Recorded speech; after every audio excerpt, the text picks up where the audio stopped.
Monday vibe check. Lady in the Saturn said hot girl summer isn't over yet, and even though it's a Monday, may we all vibe so hard we don't even realize other people can see us. Tomi Lahren confronted Senator Marsha Blackburn about her Taylor Swift feud. Megan Thee Stallion confirmed who shot her in the feet. Cher is trying to work at the post office, and our Q&A name will be revealed. I'm AlexClark, and this is POPlitics.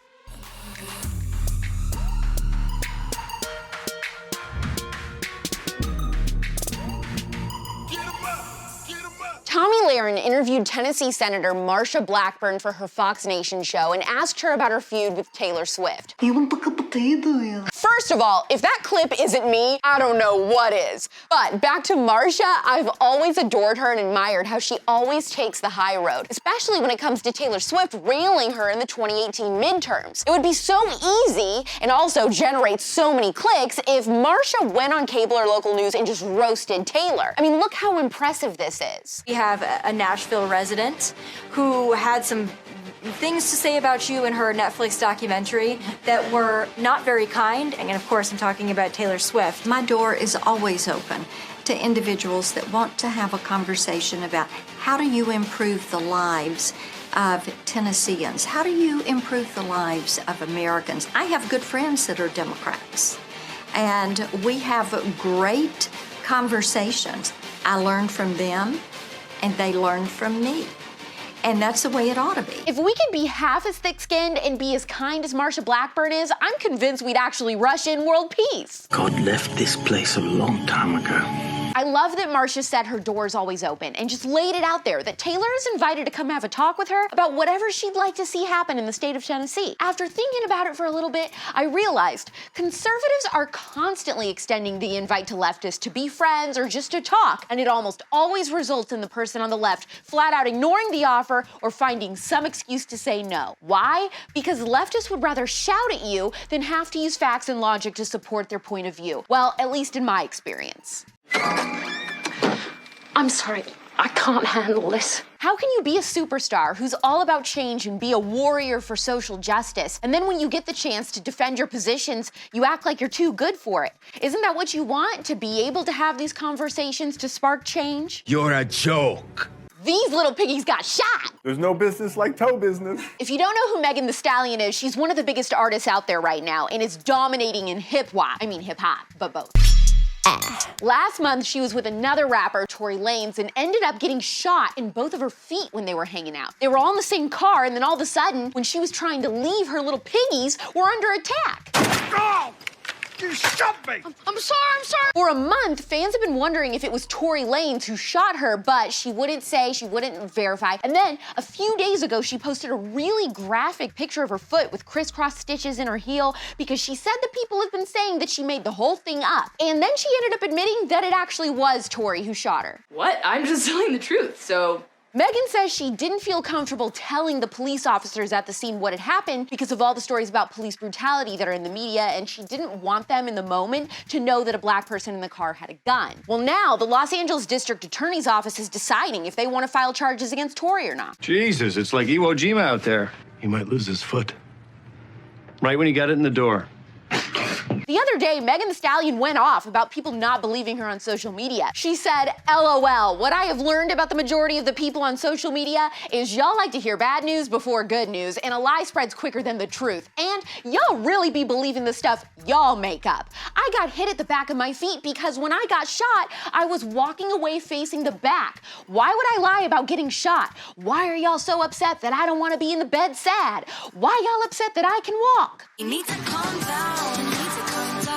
So basically, she's calling out the internet for making her feel like she's got to play up the whole victim thing more, and she doesn't want to. Can I just say that Megan has every right to mope in bed or move on like it never happened? I think when you're a victim of a shooting, you can decide your own timeline for processing your feelings about it. There isn't a right or wrong answer for how she needs to deal with her own trauma. People are the worst. Lady, back off. Can someone get Cher, please? Do you believe in life after love? A A few days ago, she asked Twitter, can people volunteer at post office? Then, a little over an hour later, she said, no, I'm not kidding. Could I volunteer at my post office? And after 25 more minutes, she tweeted, is no one gonna help me with post office? What in God's holy name are you blathering about? So then she just starts live tweeting. Okay, called 2 post offices in Malibu. They were polite, said, hi, this is Cher, and I would like to know if you ever take volunteers. Lady said she didn't know, gave me number of supervisor.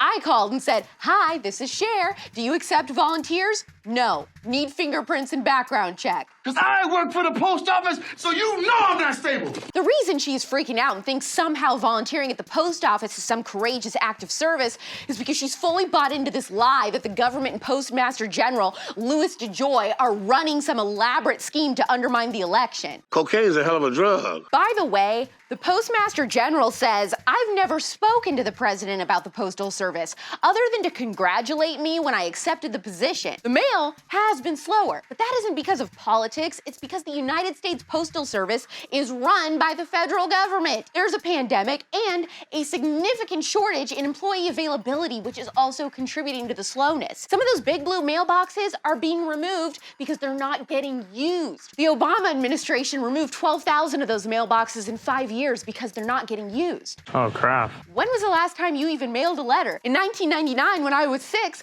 I wanted to ask Cartoon Network to please make a Scooby-Doo episode where Fred and Daphne got married. That was 99, and I still sent that over email and didn't mail it. And why are people acting like incompetence in regards to the post office is a new thing? They've been losing mail and damaging packages, and now Cher licking a few stamps is supposed to be the solution? And this is the best that the government, the U.S. government can come up with? Before we get to the Q&A, we need to talk about Selling Sunset. Penelope, it's time for my morning tea. It's this reality show on Netflix that follows the lives of these female luxury real estate agents who are all mega glam, best friends, and they work together. And people are obsessed with it. I think it's because, for one, all these women are working. You still get the fashion and the drama, but they aren't just sitting around at home all day. They're raising families, and they're still looking like that and working full time. Plus, it's luxury real estate, so who doesn't want to look at multi-million-dollar homes all day? With real estate, you can't sit around and wait for the phone to ring. I just started it last night because everyone on my timeline won't shut up about it. Plus, I know one of the main characters is Chriselle Staus, who just got divorced from This Is Us's Justin Hartley. And they cover that in the show, which is some tea.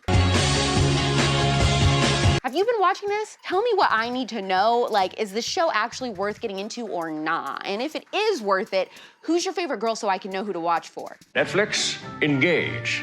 Okay, it's Monday Q&A, where we basically go through all of our DMs and get questions from you guys for me to answer. Could be a political question, pop culture, personal, or even advice. Since this is POPlitics, we're gonna call it, drumroll please, Pop Quiz.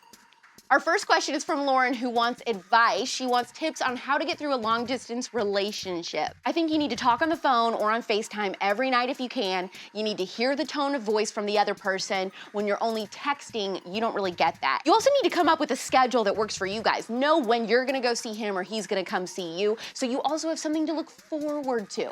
Come up with some cool halfway places to meet or different cities to meet up in, and explore together to switch it up. And do dates over FaceTime. Light a candle, pour a glass of wine, order the same meal from like Cheesecake Factory or something so it feels like you're at the same place. And when you are together, take lots of pictures. Gretchen is asking, how do you talk about and post about your pro-life and anti-abortion topics when one of your best friends has had an abortion? So I do have friends or know people personally that have had abortions, and I don't bring it up to them because I can only imagine how traumatic of an experience that must have been, but I'm also not afraid to post or talk about being pro-life around them if it comes up naturally. I do always talk about that subject with a lot of compassion, and you should always do that anyway. Just remember that they may be wanting to talk about it, but they feel a lot of shame and guilt about it, so just be patient, let them open up to you when they're ready, and that's a really good way to go about it, I think. It could do more damage forcing them to talk about it if it's really hard for them to. Okay, Carolyn's wondering what my favorite Bible verse is. It's Proverbs 31:25. She is clothed with strength and dignity, and she laughs without fear of the future. Allie wants to know how we choose the video clips for the show. I'm the one who picks most of them, but producer Abigail or someone else on the team will help me out sometimes whenever I get stuck or can't find anything. But I pick them when I'm writing my script, and I use special websites that have tons of short clips like that, and then I just type in what I'm looking for. So if I want someone saying, I don't want to go to school, for example, I'll just type that in, or I'll try the word school, or I don't wanna go, stuff like that. And then I watch a bunch of clips, pick the one that I think fits best, and then Abigail helps me film the show, and after she edits it all together. Faith says, is best friend a person or a tier? This is a really cool question. I'm gonna have to discuss this in a group chat with my friends later. I think it's a tier, just because throughout the years, who my best friend is has kind of fluctuated. Like in high school, it was one person, then I lived somewhere else and it was them, and then I got a little closer to someone else. It's not that I stopped being friends with those people, it's just that the frequency and like how often I'm talking to them and how close we are kind of changes. And I think as you get older, that number one spot just kind of grows with you. I like this question.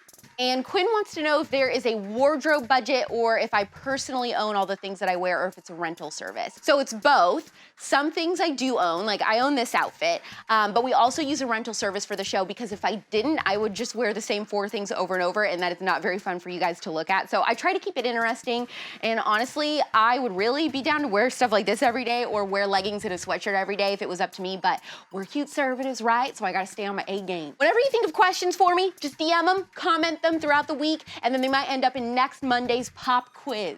Make sure you're subscribed to POPlitics. Leave us a 5-star review on Apple Podcasts, Spotify, iHeartRadio, TuneIn, and more. Don't forget to like this episode. Tell me your thoughts on Selling Sunset in the comments and if a best friend is a person or tier. I thought that was such a cool question. And share this episode to your story so we can reach more people. We're wanting to get to 50K. We're back tomorrow at 4 p.m. Eastern, 1 p.m. Pacific. It's pop culture without the propaganda every single day. I'm AlexClark, and this is POPlitics. Click below to watch yesterday's episode. Please subscribe, thumbs up, share this video, and ring the bell for notifications so you never miss the conservative. And make sure you're following this show at POPlitics on Instagram for even more CUTEservative content.